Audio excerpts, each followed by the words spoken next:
Hello বন্ধুরা, তোমরা কেমন আছো? আশা করি তোমরা সবাই ভালো আছো। প্রীতির রান্নার হেসেলে সবাইকে স্বাগত জানাই। আজকের রান্নার রেসিপি নিয়ে আবারও চলে এসেছি। আজকের রান্নার রেসিপি হচ্ছে নিরামিষ বেগুন ভর্তা।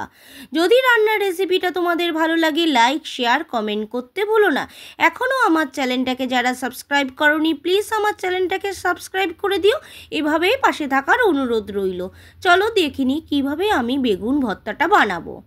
প্রথমে এখানে আমি বেগুন নিয়ে নিয়েছি, দুখানা বেগুন কেটে নিয়েছি এইভাবে, আর নিয়ে নিয়েছি একখানা টমেটো। প্রথমে প্রেসার কুকারটা বসিয়ে দিয়েছি, তারপর দিয়ে দিচ্ছি পরিমাণ মতন জল, তারপর বেগুনগুলোকে দিয়ে দিচ্ছি।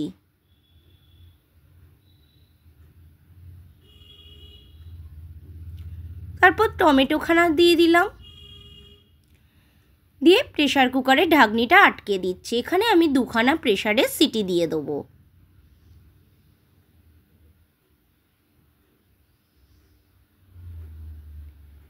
দেখো আমার সিটিটা হয়ে গেছে। এবার প্রেসার কুকারটা আধা ঘন্টা পর আমি খুলে নিচ্ছি ঠান্ডা হবার পর।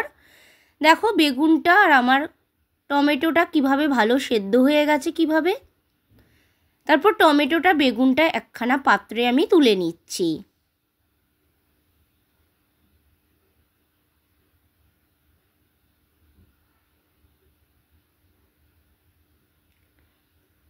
দেখো বেগুনটার থেকে আমি খোসাটা এরকম করে ছাড়িয়ে নেব। বেগুনের যে খোসাটা সেটা আমি ছাড়িয়ে নিচ্ছি। তোমরা চাইলে খোসাটা নাও ছাড়াতে পারো, আমি খোসাখানা ছাড়িয়ে নিচ্ছি। খোসাগুলো ছাড়িয়ে নিলে কি হবে, খেতে আরও বেশি ভালো লাগবে।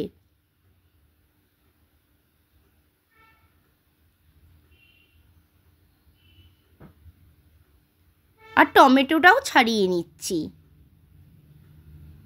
বেগুনগুলো ছাড়ানো হয়ে গেছে খোসাগুলো, এবার টমেটোটাও আমি ছাড়িয়ে নিচ্ছি। দিয়ে দুটোকে ভালো করে একবারে কিন্তু আমি মেখে নেব। এইভাবে রান্নার রেসিপিটা তোমরা বাড়িতে ট্রাই করে দেখতে পারো আমার মতন, আমি যেভাবে করি। আশা করি তোমাদের রেসিপিটা সবার ভালো লাগবে। আর এটা গরম ভাতের সাথে খেতে কিন্তু খুবই ভালো লাগে। ভালো করে দেখো আমি মেখে নিচ্ছি দুটো একসাথে।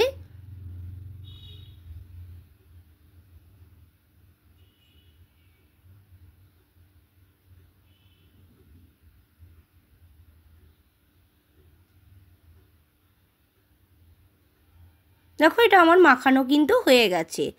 তারপর একটা ফ্রাইং প্যান বসিয়ে দিয়েছি, দিয়ে দিচ্ছি পরিমাণ মতন তেল। এখানে আমি সাদা তেল দিয়েছি, তোমরা চাইলে কিন্তু সর্ষের তেলেও রান্নাটা করতে পারো। তারপর দিয়ে দিচ্ছি দুটো শুকনো লঙ্কা, তারপর দিয়ে দিচ্ছি পরিমাণ মতন কালো জিরে। দিয়ে শুকনো লঙ্কাটাকে ভালো করে দেখো আমি ভেজে নিচ্ছি। কালচে কালচে হয়ে গেছে লঙ্কাগুলো। তারপর দিয়ে দিচ্ছি আদা কুচি। আদা কুচি দিয়ে ভালো করে নাড়িয়ে নিচ্ছি, কেন আদার সেন্টটা ভালো বেরোবে বলে। তারপরে মেখে রাখা বেগুন আর টমেটোটা দিয়ে দিচ্ছি, দিয়ে ভালো করে আমি নাড়িয়ে নিচ্ছি।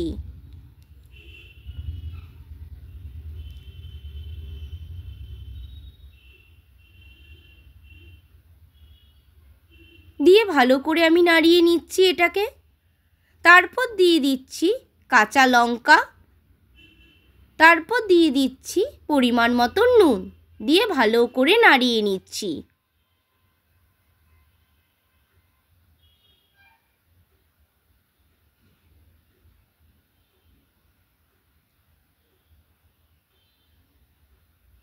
এটা তোমরা গরম গরম ভাতের সাথে খেতে পারো, রুটির সাথে খেতে পারো, খুবই ভালো লাগে খেতে। তারপর পরিমাণ মতন দিয়ে দিচ্ছি হলুদ গুঁড়ো আর পরিমাণ মতন লঙ্কার গুঁড়ো, দিয়ে ভালো করে আবারও আমি নাড়িয়ে নিচ্ছি।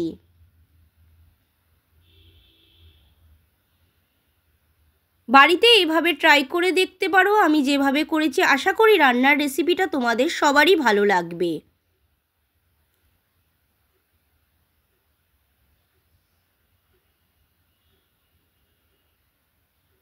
এরপর দিয়ে দিচ্ছি পরিমাণ মতন জিরের গুঁড়ো। এখানে আমি ভাজা জিরের গুঁড়ো ইউজ করেছি। তারপর দিয়ে দিচ্ছি ধনেপাতা কুচি, দিয়ে ভালো করে আবারও আমি নাড়িয়ে নিচ্ছি।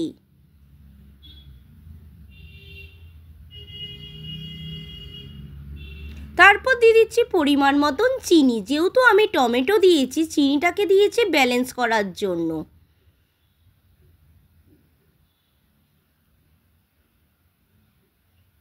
এটা খেতে টক ঝাল মিষ্টি লাগবে, কিন্তু খুবই ভালো লাগবে বেগুন ভর্তাটা। এইভাবে রেসিপিটা রান্না করে দেখতে পারো। আমি গ্যাসের ওভেনটা অফ করে দিচ্ছি, একটা বাটির মধ্যে আমি তুলে নিলাম। আশা করি রান্নার রেসিপিটা তোমাদের ভালো লাগবে। ভালো লাগলে সাবস্ক্রাইব করতে চ্যানেলটাকে ভুলো না, আর কমেন্টের মাধ্যমে জানিও প্লিজ বন্ধুরা।